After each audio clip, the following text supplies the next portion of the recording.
Hello friends, आज काय special स्वामी भक्ती या चॅनलवर मी तुमचं पुन्हा एकदा नव्याने स्वागत करते। तर आज आपण आपल्या व्हिडिओमध्ये शिवाची एक कथा पाहणार आहोत। ही कथा तुम्ही शेवटपर्यंत नक्कीच पहा। तुमची जी काही चिंता असेल ती सर्व काही मिटून जाईल आणि तुम्हाला जी न बोलणारे लोक आहेत ना ती सुद्धा तुमच्या जवळ यायला लागतील। तर मित्रांनो, चला तर मग नेहमीप्रमाणेच आता आज आपण आपल्या व्हिडिओला सुरुवात करूया। श्री स्वामी समर्थ। तुझ्यावर देवांचे देव महादेव कृपा करणार आहे, म्हणून ही पवित्र कथा तुझ्या समोर आली आहे। आता तुझी इच्छा ऐकल्याने नशिबाचे फासे बदलतील हे नक्की। आज आम्ही तुम्हाला गरिबी, भयंकर रोग, रडवणारे दुःख नष्ट करणारी महादेवांची पवित्र आणि इच्छापूर्ती होणारी कथा सांगणार आहोत। ही कथा ऐकल्यानंतर सर्व रोग बरे होतात आणि क्षणात नशिबाचे फासे बदलू लागतात। त्यामुळे ही कथा सर्वांनी सुरुवातीपासून शेवटपर्यंत ऐकावी, कारण महादेव म्हणतात, अर्ध ज्ञान घेऊन कोणीही मोठं होत नाही। भक्तांनो, महादेवांची कृपा प्राप्त करण्यासाठी कमेंट बॉक्समध्ये हर हर महादेव टाईप करा आणि हा व्हिडिओ लाईक करून भगवंताच्या भक्तांना हा व्हिडिओ शेअर करा, जेणेकरून त्यांच्याही नशिबाचे फासे बदलतील आणि तुम्हालाही त्याचे पुण्य प्राप्त होईल। भगवान शिव पार्वतीला सांगतात की तू जे काही कर्म करशील तेच फळ तुला मिळेल। ही म्हण आपण सर्वांनी आपल्या आयुष्यात अनेकदा ऐकली असेल, पण त्या चांगल्या कर्माचे चांगले फळ मिळते यावर तुमचा मनापासून विश्वास आहे का? आतून कोणतेही स्पष्ट उत्तर येत नाही, कारण आपण आपल्या आजूबाजूला असे अनेक लोक पाहतो जे आयुष्यभर चांगले कर्म करत राहतात, परंतु असे असूनही त्यांना चांगले फळ मिळत नाही। तेव्हा माता पार्वती भगवान महादेवांना म्हणतात, हे देवा, कृपया मला हे समजत नाही आहे, त्यामुळे मला तुम्ही समजावून सांगा। तेव्हा महादेव म्हणतात, हे प्रिये, एका कथेच्या माध्यमातून मी तुला हे समजावून सांगतो, त्यामुळे ही कथा लक्षपूर्वक ऐक। जर तू ही कथा अर्धवट ऐकून सोडलीस तर तुला काही समजणारच नाही आणि अपमान देखील होईल। त्यामुळे मी सांगतोय ते शेवटपर्यंत खऱ्या श्रद्धेने ऐकत राहा। तेव्हा माता पार्वती म्हणतात, ठीक आहे, मी शेवटपर्यंत ही कथा ऐकत राहील आणि संपूर्ण जगभरात या कथेचा प्रचार करत राहील। कृपया तुम्ही कथा सांगायला सुरुवात करा। एक तरुण परीक्षा उत्तीर्ण होण्यासाठी खूप मेहनत करतो, दिवस रात्र अभ्यास करतो, पण त्या परीक्षेच्या निकालात तो नेहमी निराश होतो। तर यावरून हे सिद्ध होते की जे महापुरुष म्हणाले की चांगल्या कर्माचे चांगले फळ मिळते ते एकतर चुकीचे होते किंवा आपल्या कर्माचा हिशोब आपल्याला समजत नाही। पण काळजी करू नका, कारण आजची कथा ऐकल्यानंतर तुमची विचारसरणी आणि कर्माबद्दलची दृष्टी पूर्णपणे स्पष्ट होईल। कथा शेवटपर्यंत ऐका, तरच तुम्हाला ती नीट समजेल। खूप वर्षांपूर्वी राकेश आणि भोला नावाचे दोन भाऊ एका गावात राहत होते। जगाला दाखवायला तर ते भाऊ होते हे गावाला माहीत होते, पण त्यांच्यात बंधुप्रेम नव्हते। राकेश मोठा होता आणि तो भोलापेक्षा खूप हुशार आणि ज्ञानी होता। भोळाची शेत जमीन त्यानेच बळकावली होती, त्यामुळे भोळाच्या कुटुंबाला तुरुंगात अत्यंत कठीण दिवस काढावे लागले। भोलाची पत्नी अनेकदा आजारी असायची आणि तिच्या उपचारासाठीही त्याच्याकडे पैसे नव्हते, पण त्याच्या भावाच्या विपरीत भोला अतिशय शांत स्वभावाचा होता। त्याने कधीही कोणाचे वाईट केले नाही, पण मी कोणाचेही नुकसान करत नाही, तरीही माझ्या आयुष्यात दुःख का, हा प्रश्न त्याच्या मनात अनेकदा निर्माण झाला। मी कुणाबद्दल वाईट विचारही करत नाही, मग माझ्या बाबतीत असे का होते? माझी पत्नी नेहमी आजारी का असते? माझे जीवन चांगले चालवण्यासाठी माझ्याकडे पुरेसे पैसे का नाहीत? माझ्या कर्माचे फळ मला का मिळत नाही? आणि माझा भाऊ खूप धूर्त आहे, खूप हुशार आहे आणि तो नेहमी मजा करत असतो, पण तो खूप आनंदी आहे। तो त्याच्या आयुष्यात खूप सुखी आहे, मग असे का होते? असा प्रश्न तो स्वतःच्या मनाला करत होता. त्याने हा विचार केला की नक्कीच वाईट कर्मांचं फळ हे चांगलं भेटतं आणि चांगल्या कर्माचं फळ हे वाईट भेटतं. त्याच गावापासून काही अंतरावर एक साधू त्याच्या झोपडीत राहत असे. तो साधू जेव्हा कधी गावात भिक्षा मागायला यायचा तेव्हा तो सगळ्यांना एकच सांगायचा की तुम्ही जे काही केले ते तुमचेच आहे आणि जे काही मी केले ते माझे आहे. याचा अर्थ भोला कधीच समजू शकला नाही. एके दिवशी तो चिंतेत बुडालेला असताना त्याच्या कानावर हे शब्द पडले, तू जे काही केलेस ते तुझेच आहे आणि जे काही मी केले ते माझ्या वाट्याचे आहे. भोळा हे शब्द ऐकताच तो संतापला. तो संतापाने भिक्षूला म्हणाला की हे महात्मा, तुम्ही नेहमी त्याच गोष्टींची पुनरावृत्ती करत राहता ज्याचा काहीच अर्थ नाही. तुम्ही म्हणता ते खरे असेल तर मी माझ्या आयुष्यात चांगली कामे करत आलो आहे, त्यामुळे माझे चांगले काम व्हायला हवे होते, चांगले परिणाम मिळायला हवे होते, पण मला काही चांगले परिणाम मिळाले नाहीत. माझी पत्नी नेहमीच आजारी असते, आमच्याकडे जेवणासाठीही पैसे नाहीत.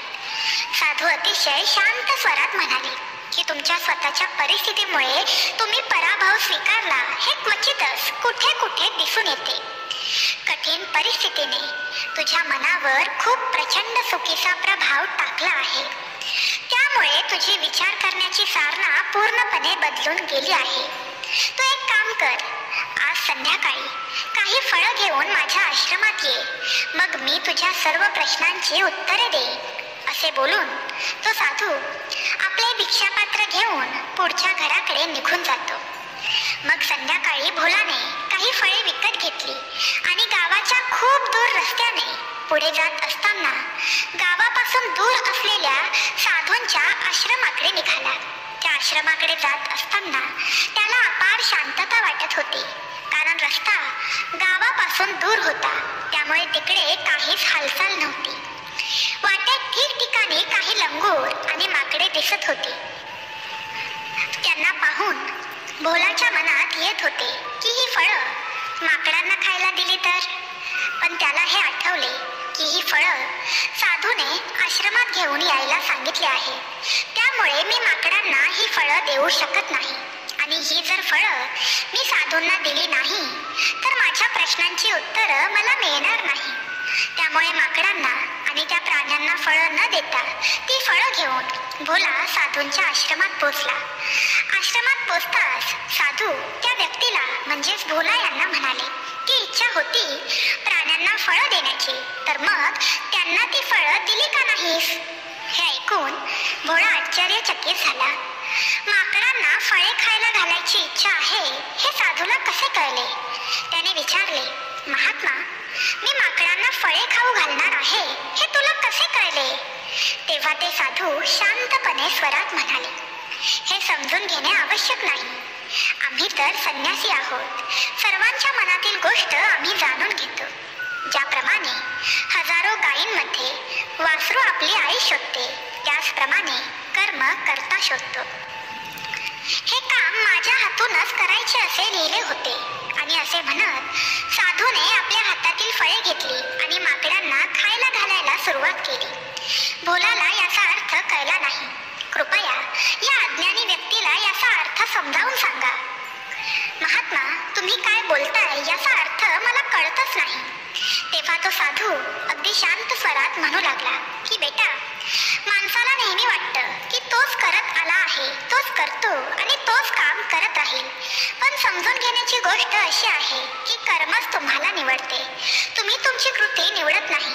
तुमचे कोणतेही काम करण्यास सक्षम असाल तर ते काम तुम्हाला हजारो लोकांमध्ये आपोआप सापडेल. म्हणून योग्य बनण्यावर लक्ष केंद्रित करा, कामावर लक्ष केंद्रित करू नका. जर तुम्ही फक्त कामावर लक्ष केंद्रित केले तर तुम्ही कधीही पात्र होऊ शकणार नाही. आधी ती छोटी छोटी कर्मे करायला सुरुवात करा आणि ज्याला पात्र बनायला हवे आणि मग मोठे कर्म म्हणा किंवा मुख्य कर्म म्हणा किंवा ज्या कर्मासाठी तुम्ही बनले आहात ते स्वतःच तुमच्यापर्यंत पोहोचेल. उदाहरण द्यायचे झाले तर या माकडांचेच उदाहरण घ्या. फळांसाठी त्यासाठी ते माझ्यापर्यंत पोहोचले, पण त्यांनी त्यांची छोटी छोटी कर्म करायला चालू केली. पहिल्यांदा तर ते झाडावर चढायला शिकले आणि अशा प्रकारे छोटी छोटी कर्म करत करत ते माझ्यापर्यंत पोहोचले. माझ्यापर्यंत पोहोचल्यानंतर त्यांना त्यांचे अन्न आपोआप मिळाले.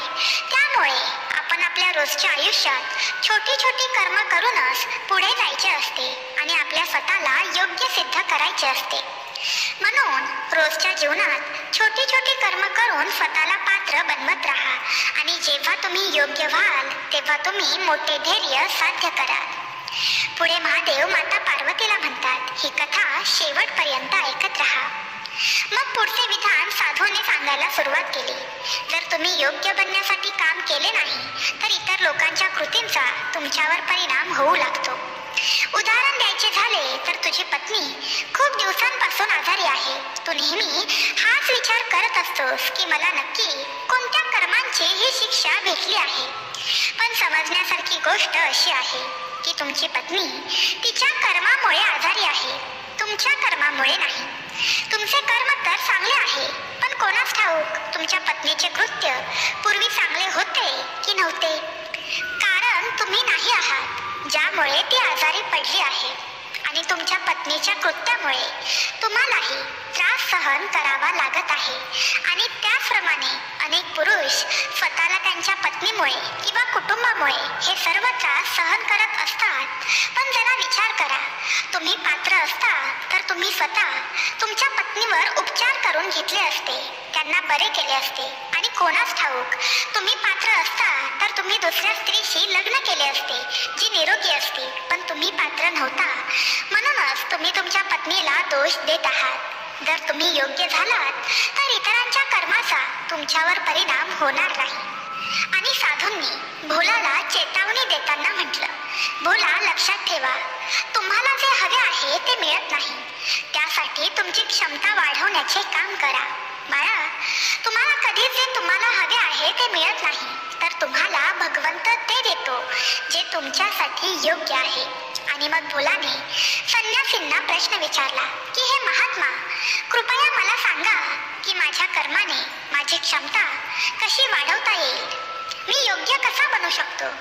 तेव्हा साधू अगदी शांत स्वरात म्हणू लागला की बेटा, यासाठी सर्वात सोपा उपाय आहे तो म्हणजे कर्म करा आणि जे काही कर्म करत आहात ते विसरून जा. त्यातून काय मिळेल याचा विचार करू नका.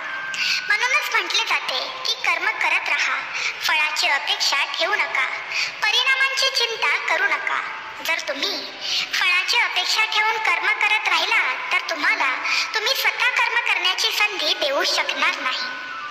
मनुष्याच्या पिढीचे सर्वात मोठे कारण हेच आहे की तो कर्म करत राहतो आणि फळाची अपेक्षा ठेवत राहतो. तो विचार करत राहतो की मी कर्म तर चांगले करत आहे पण मला चांगले फळ मिळत नाही. आणि ही वेदना त्याच्या मनाला त्रास देत राहते, त्याला त्याच्या धैर्यापासून भटकत राहते. कोणतेही काम केल्यावर निश्चितपणे स्वतःचे मूल्यांकन करा, पण फळाची अपेक्षा ठेवू नका. मग भोलाने साधूला विचारले, महात्मा, आपण स्वतःचे मूल्यांकन कसे करू शकतो.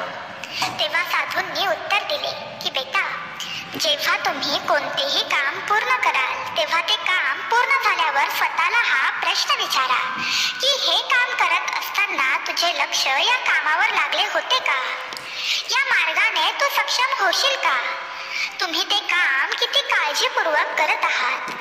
या प्रकारे स्वतःचे मूल्यमापन करा आणि कोणतेही काम तुम्ही जितक्या लक्षपूर्वक कराल तितकी तुमची क्षमता वाढेल. आणि तुम्ही कोणतेही काम केवळ ते पूर्ण करण्यासाठीच करत राहिल्यास ते काम तुम्हाला कधीच होणार नाही. ते कार्य पूर्ण होईल परंतु तुम्हाला त्याचे फळ मिळणार नाही.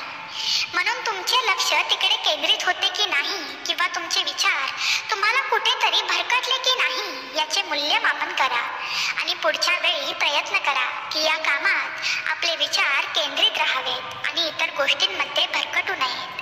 यावर भोलाने प्रश्न विचारला, आपण जेव्हा कोणतेही काम करतो तेव्हा आपण सर्व प्रकारच्या गोष्टींचा विचार करू लागतो. मग आपण आपले मन केवळ एका कृतीवर कसे केंद्रित करू शकतो. याचे उत्तर देताना साधू म्हणू लागला की बेटा, जेव्हाही तू कोणतीही कृती करतोस विचार त्याच कार्यांवर केंद्रित राहू शकतात. पूर्ण भक्ती, प्रेम आणि सत्याने केलेले कार्य तुमच्या विचारांना इकडे तिकडे फिरू देत नाही. आणि जेव्हा तुम्ही ते काम पूर्ण भक्तीने करत नाही, त्यामध्ये तुम्ही पूर्ण भावना दाखवत नाही, तेव्हा ते कर्म पूर्ण होत नाही. जेव्हा तुम्ही या 3 गोष्टी त्या कृतीत ठेवता, तेव्हा स्वाभाविकपणे तुम्ही त्या कृतीत पूर्णपणे गुंतून जाता, त्यांना व्यवस्थित जाणून घेता. तेव्हा तू स्वतःला कोणत्याही कृतीसाठी सक्षम बनवू शकतोस. आणि तू एकदा का सक्षम झालास की त्या निंदकाप्रमाणे त्याचे कर्म त्याला स्वतःहून शोधते. काही फळांच्या बदल्यात भुलाला आयुष्यभराचे ज्ञान प्राप्त झाले होते. त्याला स्पष्टता आली होती. त्याच्या मनातील सर्व प्रश्न संपले होते. त्याने साधूंना नमस्कार केला आणि तेथून आपल्या घरासाठी तो निघून गेला. रात्री उशीर झाला होता आणि रस्त्यावर अंधार होता आणि तो विचार करत करत आपल्या घराकडे निघून गेला. एक दिवस एक दुःखी व्यक्ती त्या महात्माकडे पुन्हा आले आणि म्हणाले, मी माझ्या जीवनावर खूप दुःखी आहे. मी माझ्या पत्नीला आणि माझ्या कुटुंबाला आनंदी ठेवू शकत नाही. मी स्वतःसाठी काहीच करू शकत नाही. मला माझं आयुष्य संपवावं असं वाटत आहे. तो मनुष्य त्या साधूला म्हणाला, तू खूप साधना करतोस, खूप तपश्चर्या करतोस. काय तू मला या सर्वातून बाहेर काढू शकतोस, ज्याने मी माझ्या वाईट वेळेवर मात करू शकेन आणि माझ्या कुटुंबाला सुखी करू शकेन. कृपया मला काही सोपा मार्ग सांगा, जेणेकरून मला सगळं समजेल, कारण मी फार शिकलेला नाही. जर तुम्ही मोठ्या गोष्टींबद्दल बोललात तर कदाचित मला कधीच समजू शकणार नाही. हे ऐकून महात्मा हसले आणि म्हणाले की तुम्ही एक काम करू शकता. समोरच्या दिशेकडे बोट दाखवत तो म्हणाला की त्या उंच टेकडीवर एक मंदिर आहे आणि त्या मंदिराजवळ एक मुंग्यांचे घर आहे, जिथे हजारो मुंग्या राहतात. हे तुम्हाला खूप विचित्र वाटेल, पण त्या मुंग्या त्या मंदिराची जमीन खराब करतात. ते त्या जमिनीची सुपीकता नष्ट करत आहेत, ज्यामुळे तेथे कोणतेही झाड किंवा गवत उगवत नाही. तुम्ही माझ्यासाठी एक काम करा. तुम्ही त्या मुंग्यांचे घर तोडून टाका, त्यांच्या घराची पूर्ण वाट लावून टाका. मी तुमच्या प्रश्नांची उत्तरे देतो, पण घर पाडताना एकही मुंगी मरता कामा नये. हे समजावून घेण्याचा प्रयत्न करून तो तरुण तिथून निघून गेला. कदाचित त्याला समजले नसेल की महात्माजी असे का करत आहे. ते त्या पक्ष्यांवर अन्याय करत आहेत, त्यांची घरे उद्ध्वस्त करत आहेत, त्यांचं नुकसान करत आहेत. असे कोणते महात्मा करतात? पण तरीही त्या महात्म्याच्या सल्ल्यानुसार तो दुसऱ्याच दिवशी टेकडीवर जायला लागतो. तेव्हा त्याला दिसते की अनेक मुंग्या आपले अन्न गोळा करण्यात व्यस्त आहेत आणि त्या त्यांच्या घरात धान्याचे छोटे छोटे कण गोळा करत आहेत. हे पाहून त्याला वाटले की त्या मुंग्या आपले घर भरून ठेवण्यासाठी खूप मेहनत करत आहेत आणि आपण जर त्यांचे घर तोडले तर ते किती वाईट होईल असे त्याला वाटले. पण नंतर त्या महात्म्याचे शब्द आठवून ते घर पाडण्यास त्याने सुरुवात केली. जसं मुंग्यांना कळलं की हा व्यक्ती आपलं घर तोडत आहे, तसं त्यांच्यामध्ये धावपळ सुरू झाली. त्या इकडे तिकडे धावू लागल्या. आपला जीव वाचवण्यासाठी त्या इकडे तिकडे धावू लागल्या. काही वेळाने त्यांचे घर पूर्णपणे उद्ध्वस्त झालं. सगळ्या मुंग्या इकडे तिकडे लपून बसल्या. हे करून झाल्यानंतर तो तरुण दुःखी मनाने परत आपल्या घरी आला. तो पश्चातापाने भरला होता. मग रात्री अंथरुणावर पडताना त्याला वाटले की आता त्या मुंग्यांचे घर उद्ध्वस्त झाले आहे.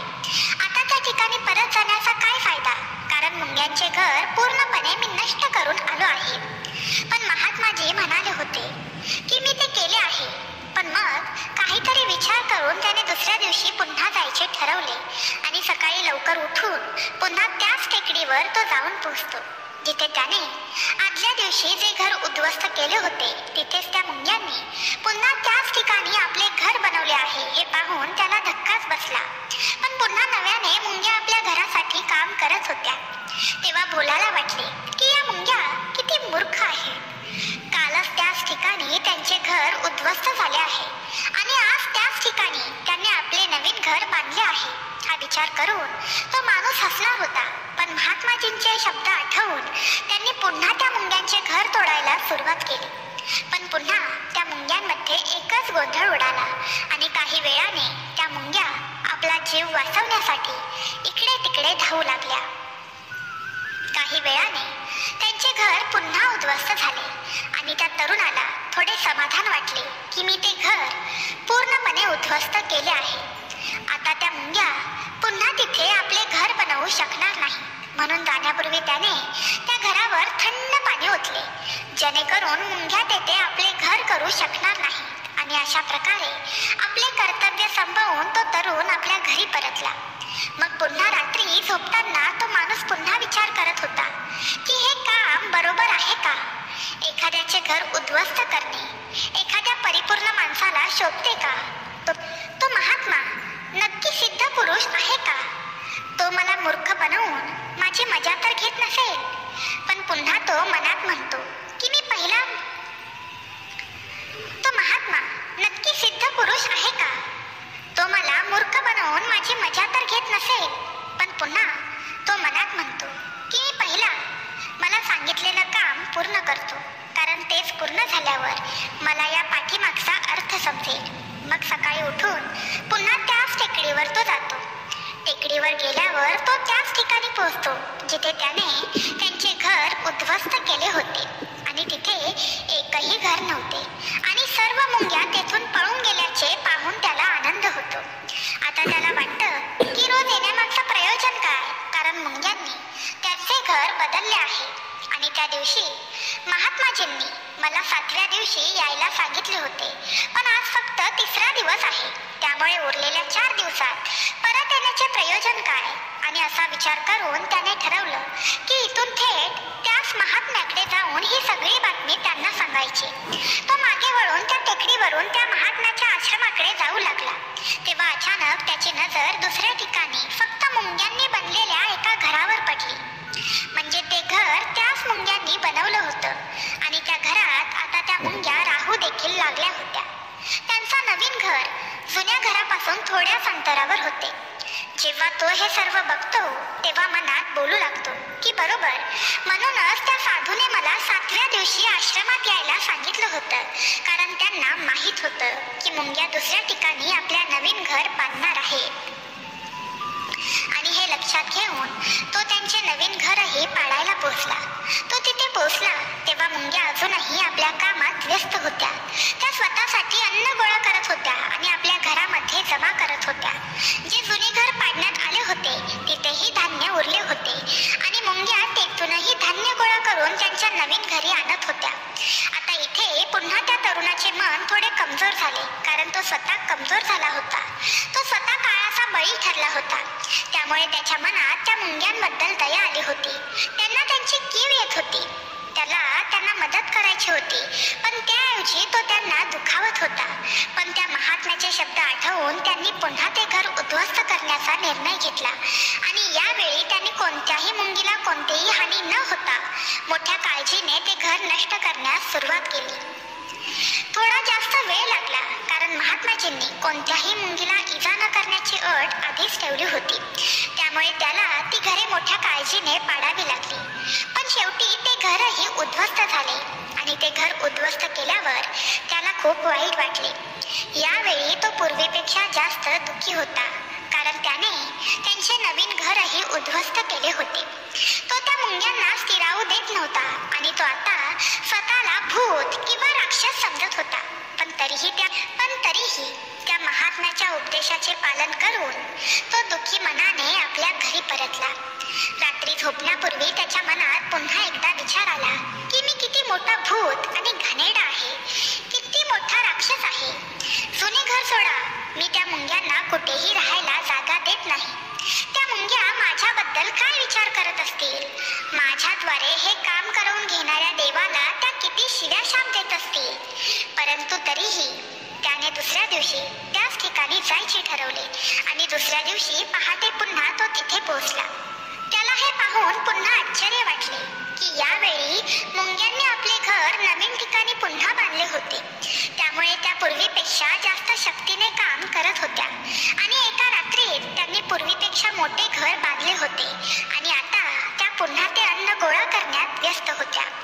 हे सर्व पाहून त्या व्यक्तीला असे वाटले की या मुंग्या नक्की कशापासून बनल्या आहेत? यांच्यात इतकी शक्ती आली कुठून? मी पुन्हा पुन्हा तेथून हकलण्याचा प्रयत्न करत आहे आणि ते त्यांचे नवीन नवीन घर बनवत आहे. त्यांना हे कळाले नसेल का की मी त्यांना इथे कधीच स्थायिक होऊ देणार नाही. ही एक मुंगी आहे. ती दिसायला तशी तीक्ष्ण आहे, पण तरीही ती माझ्याकडून हार मानत नाही. हे खूप आश्चर्यकारक आहे. आणि यावेळी रागाच्या भरात त्याने त्यांचे ते नवीन घर देखील उद्ध्वस्त करायला सुरुवात केली. पण त्यावेळी काही मुंग्या बाहेर आल्यावर मेल्या. त्याच्या क्रोधातून, त्याच्या अहंकारातून बाहेर आल्यावर त्याला कळले की आपल्यामुळे या मुंग्यांचा मृत्यू झाला आहे आणि त्याला खूप दुःख झाले होते. रागाच्या भरात त्या मुंग्यांचे किती नुकसान झाले ते पाहून तो रात्री झोपायच्या वेळेला रडत रडत घराकडे निघून गेला. आता यापेक्षा जास्त अत्याचार मी करू शकणार नाही असा विचार करत दुसऱ्या दिवशी त्याच मुंग्यांसाठी घरातून पीठ घेऊन त्याच टेकडीवर पोहोचला. आज त्याच्या मनात मुंग्यांसाठी करुणेचा भाव होता, दया होती. जेव्हा तो त्या टेकडीवर पोहोचला तेव्हा त्या मुंग्या पुन्हा एकदा नव्याने आपले घर बनवण्यात व्यस्त होत्या. त्याने मोठ्या प्रेमाने त्या मुंग्यांना त्याच्या घरून आणलेले पीठ खायला दिले आणि पुढचे 3 दिवस तो असाच वागत राहिला. रोज सकाळी मुंग्यांना स्वतःच्या हातांनी खायला घालायचा. मग 7 दिवसानंतर तो तरुण त्या साधूंकडे पोहोचला आणि तो तरुण हात जोडून महात्माजींना बोलू लागला. हे महात्मा, होय, मला क्षमा करा. मी त्या मुंग्यांचे घर उद्ध्वस्त करण्याचा खूप प्रयत्न केला. मी एकदा नव्हे तर 4 वेळा त्यांचे घर उद्ध्वस्त केले. मी त्यांचे घर तोडले. त्यानंतर मी धैर्य दाखवू शकलो नाही. मी ते नष्ट करू शकलो नाही. मला खेद आहे की मी तुमचे काम पूर्ण केले नाही आणि त्या बदल्यात तुम्ही मला माझ्या वाईट काळातून बाहेर काढण्याचे मार्ग सांगणार नाही. पण मला त्याबद्दल कोणताही पश्चाताप नाही. मला वाटते मी जे काय केले आहे ते बरोबर आहे. मी आता तुमची आज्ञा घेऊन या आश्रमातून निघून जातो. कृपया मला आज्ञा द्या. हे ऐकून साधू शांतपणे हसले आणि त्या भोलाला म्हणाले, अरे बाळा, काय घाई आहे? थोडं पाणी तर पिऊन जा. थोडा वेळ माझ्या बरोबर बस आणि मग तुझ्या घरी शांतपणे निघून जा. असे म्हणत साधूने त्या भोलाला तिकडेच थांबवून घेतले. पाणी दिल्यानंतर त्याने त्या तरुणाला त्या मुंग्यांचे घर नष्ट का करता आले नाही हे सांगण्यास सांगितले. त्या मुंग्या खूप लहान आहेत आणि तू एवढा मोठा आहेस, तरीही तू त्या मुंग्यांचा नाश करू शकला नाहीस. तुझ्या बाहूंमध्ये शक्ती आहे तरी कुठे? यावर उत्तर देताना भोला म्हणाला, हे महात्मा, मी त्या मुंग्यांचे घर पुन्हा एकदा उद्ध्वस्त केले होते. परंतु ज्या दिवशी मी त्यांना इजा केली होती त्या दिवशी मला असे वाटले की मी त्यांना एवढा त्रास का देतोय. त्यांचं दुःख मला सहन झालं नाही आणि हाच विचार करून मी त्यांना मदत करू लागलो. हे ऐकून साधू म्हणू लागले की हीच तर शिकण्याची गोष्ट आहे. एवढीशी मुंगी आपल्याला जीवनाचा संदेश देऊन गेली. मी तुला त्या मुंग्यांचे घर तोडायला पाठवलेच नव्हते, तर त्या मुंग्यांकडून काहीतरी धडा घेशील या उद्देशाने पाठवले होते. आता सांगा, तुम्ही त्या मुंग्यांकडून काय धडा शिकलात? मग त्या तरुणाने मला संपूर्ण कथा सांगितली. तेव्हा महात्मा त्याला म्हणाले, मुला, या मुंग्यांकडून तुला पहिला धडा शिकायला हवा होता की तू कितीही वेळा त्यांचे घर तोडण्याचा प्रयत्न केलास, त्यांचे घर तू कितीही वेळा उद्ध्वस्त करण्याचा प्रयत्न केलास, पण तरीही त्यांनी हार मानली नाही. आणि जर त्यांनी हार मानली असती तर तिथे त्या मुंग्या तुला पुन्हा दिसल्याच नसत्या. जीवन कर्म कार्यक्षमतेचे नाव आहे, परंतु आपण माणसे एक आहोत. एकदा दोनदा हारल्यावरच निराश होतो, खचून जातात आणि नंतर जीवनात काहीच प्रयत्न ते करत नाही. आणि काही लोक आपले जीवन संपवण्याच्या बेतात असतात. पण तुम्ही त्या मुंग्यांमध्ये किंवा प्राण्यांमध्ये एक गोष्ट पाहिली असेल की ते स्वतःचे आयुष्य कधीच संपवू शकत नाही. तुम्ही कधी असे ऐकले आहे का की एखाद्या प्राण्याने आत्महत्या केली? तो कितीही दुःखी असला, वाईट परिस्थितीत असला, तरीही तो त्याच्या जीवनात संघर्ष करणे सोडत नाही. प्राणी कितीही भुकेलेला किंवा दुःखी असला तरी तो नेहमीच आपल्या जीवनासाठी लढत राहतो. पण दुसरीकडे आपण माणसं जेव्हा आपण एक दोनदा निराश होतो तेव्हा आपण आपलं आयुष्य संपवतो. आयुष्य कर्मशीलता आहे. जीवन आणि मरण ही अंतिम विश्रांती आहे. म्हणून मृत्यूपूर्वी कधीही काम करणे थांबवू नका, कारण मृत्यूनंतर तुम्ही अंतिम विश्रांतीसाठी जाल. तर त्याचपूर्वी तुम्ही तुमचे काम का सोडत आहात? तू निराश का होत आहेस? तुझं एखादं घर तुटलं तर दुसरं घर बनवण्याचा प्रयत्न कर. प्रयत्न करत राहा आणि जे प्रयत्न करतात ते कधीच हरत नाही. हे त्या मुंग्यांमधून बघितलं आहेस. या मुंग्या एवढ्याशा आहेत, तू त्यांच्या पुढे किती मोठा आहेस, पण त्या मुंग्यांचं मन तुझ्या मनापेक्षा खूप मोठं आहे. तुझ्यापेक्षा जास्त क्षमता त्या मुंग्यांमध्ये आहे. तू इतक्या वेळा त्यांचे घर तोडून देखील हार न मानता त्यांनी नव्याने त्यांचं घर बांधायला सुरुवात केली होती, कारण त्यांच्यात सहन करण्याची क्षमता तेवढीच आहे. तुझे कर्म तू करत राहा, फळ तुला भेटत राहील. त्यामुळे तू हार मानणं कधी सोडू नकोस. इतकं बोलून साधू आपलं बोलणं थांबवतात आणि भोला त्या साधूंना म्हणतो की हे महात्मा, आज तुम्ही माझे डोळे उघडले. आज जीवनाचा खरा अर्थ मला तुम्ही समजावून सांगितला आणि इथून पुढे मी तुम्ही सांगितलेल्या आदेशानुसार माझं जीवन जगत राहीन आणि नेहमी आनंदित राहीन. नेहमी येणाऱ्या ऊर्जेने हे जीवन जगत राहील. मी भगवंताचे नामस्मरण करत राहीन. भगवंत माझ्यासोबत असेल. अशा प्रकारे साधूंचे आभार मानून त्यांना नमस्कार करून भोला आपल्या घरी निघून जातो आणि नव्याने जीवन जगायला सुरुवात करतो. आणि अशा प्रकारे महादेवांनी पार्वतीला ही कथा समजावून सांगितली. तुम्हाला आजच्या कथेतून काहीतरी शिकायला भेटले असेल अशी मी आशा करते. तुम्हाला आजची कथा कशी वाटली हे नक्की आम्हाला कमेंट करून सांगा. तसंच आपल्या चॅनलला सबस्क्राईब करून ती घंटी वाजवायला विसरू नका, जेणेकरून येणाऱ्या आगामी व्हिडिओचे नोटिफिकेशन तुम्हाला मिळून जाईल. हर हर महादेव. श्री स्वामी समर्थ.